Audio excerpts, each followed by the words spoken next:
You know, they say that America is a feast for the senses. Who says that? I just did. And because it is, I thought it'd be interesting on the back of looking at sounds last week to talk about some of the ways in which America smells. Not necessarily bad, some of it's good. So come with me on a quick walk while I tell you about them. I'm not sure I really acknowledged this one until I went back home in 2019 after not having been home in about 11 years. Because one of the first things that I noticed when I stepped off that plane and headed into Heathrow Airport, aside from the fact that my ears were about to explode, was that there was a disinfectant in use that I'd not smelled in those 11 years. And since I was a bit of a lazy kid when I lived in Britain, I couldn't even tell you what that disinfectant was. I just know it was quite different. And weirdly enough, when I visited Paris this year, I smelled that same smell. And it just got me thinking, maybe there's a European-America divide on how we clean stuff.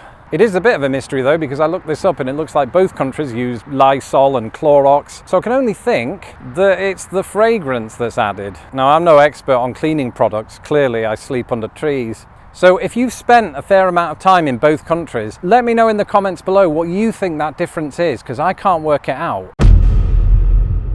I think it was the philosopher Gandalf the Grey who said, if in doubt, always follow your nose. But clearly, Gandalf had never stood outside of Abercrombie Fitch after lunch. Now, I should preface this entry by saying that Abercrombie Fitch has cropped up in the UK since I left, meaning that we swapped one overwhelming force of nature for another. But it was definitely in America where I first experienced that distinctive smell. For those of you who don't habitually hang around shopping malls, Abercrombie Fitch is a trendy clothing outlet with a really pungent smell. How can I describe it? It's horrible and is very much akin to the boys' locker room from when I was 14 years old. I don't mean that it smells of sweaty lads, I mean that it smells like their deodorant, so, you know, Lynx Africa or whatever the equivalent here is, Axe deodorant. I don't know if that's what it is, but that's what it smells like. And honestly, I'm not kidding when I say this. If I enter a shopping mall, which I only ever do if I've been blackmailed, and that smell is in the air, it's enough for me to leave whoever I'm with and walk home, even if it's across a motorway. It's so bad that I've never been inside an Abercrombie Fitch. And all told, I'm not sure I ever will.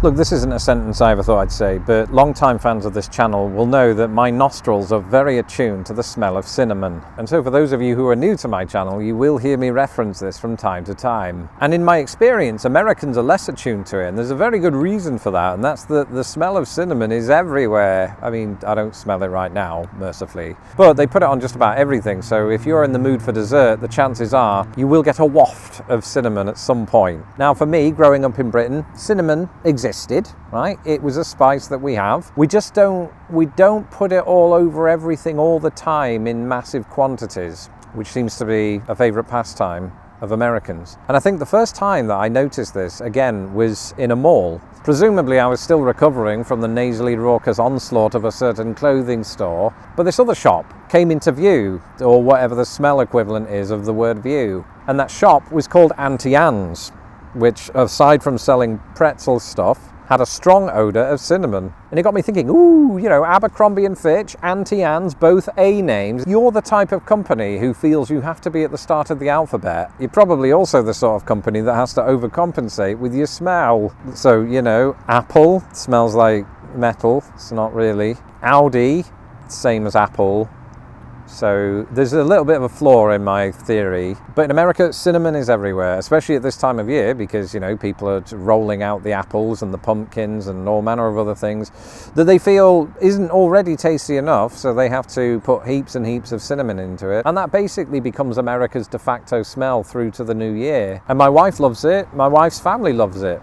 All Americans love it, and that's fine by me, but you know what? I'm a plain guy, right? I'm the sort of person who will even eat pasta without adding anything to it.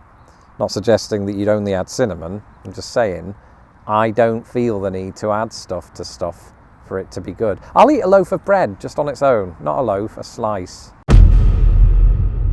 As the year goes on, this one is becoming less and less of a thing. But when I lived in Britain, we did have barbecues. It's just that they're not the same as they are in the United States. So for us, a barbecue is basically a catch-all term for what Americans would refer to as a cookout. But in America, barbecue can mean many different things depending on the region. But here in the Midwest, it has a very distinctive smell, right? And that smell is the smell of meat having been smoked, presumably covered in barbecue sauce. Barbecue sauce is not such a big thing back in Britain. So the smell, especially if you're riding your bicycle on an empty stomach like I did yesterday, is amazing to the point that I go high-pitched. In fact, I almost think that the smell is better than the taste for the very reason that I am a plain man. And barbecue food, and especially barbecue sauce, is a very American thing. This one brings back some incredible memories because I remember during the first year of me living in the United States, there was this one time that my wife and I and a couple of her family members were in a car together. We're driving along and then all of a sudden I can smell this horrendous odor and everyone's really quiet and I'm sitting there thinking, Tara, did your uncle just, that's awful. But I was new to the family so I couldn't really say anything, so I just sort of let it go. But you couldn't let it go because the smell was in the air for like a minute and it was worse than any body odor of a human anyway that I'd ever encountered. But then, mercifully, the signal came. The signal that always comes now in these circumstances. Somebody always has to point out, ugh, skunk. Right, that's what they always say, ugh, skunk. And we don't have skunks in England because they're mostly found in the Americas. And British viewers might be thinking, ooh, Lawrence, what makes skunks smell so bad? Well, according to Wikipedia, this is unreal, they are known for their ability to spray a liquid with a strong and pleasant scent from their anal glands. So that's how they smell bad, but the question is, for an animal with a really good sense of smell, is why? And it turns out it's a defense mechanism. They do it to ward off potential predators as a kind of last-minute desperate act of defense. And again, I've got to say, imagine if humans did this. I mean, some of us do when my wife's cousin Chad is in the vicinity, but, you know, apart from that, we have a sense of decorum. I was reading as well that some people have skunks as pets, which I suppose is fantastic if you have no sense of smell and you're an introvert. So I'm halfway there. Thankfully, I have a cat.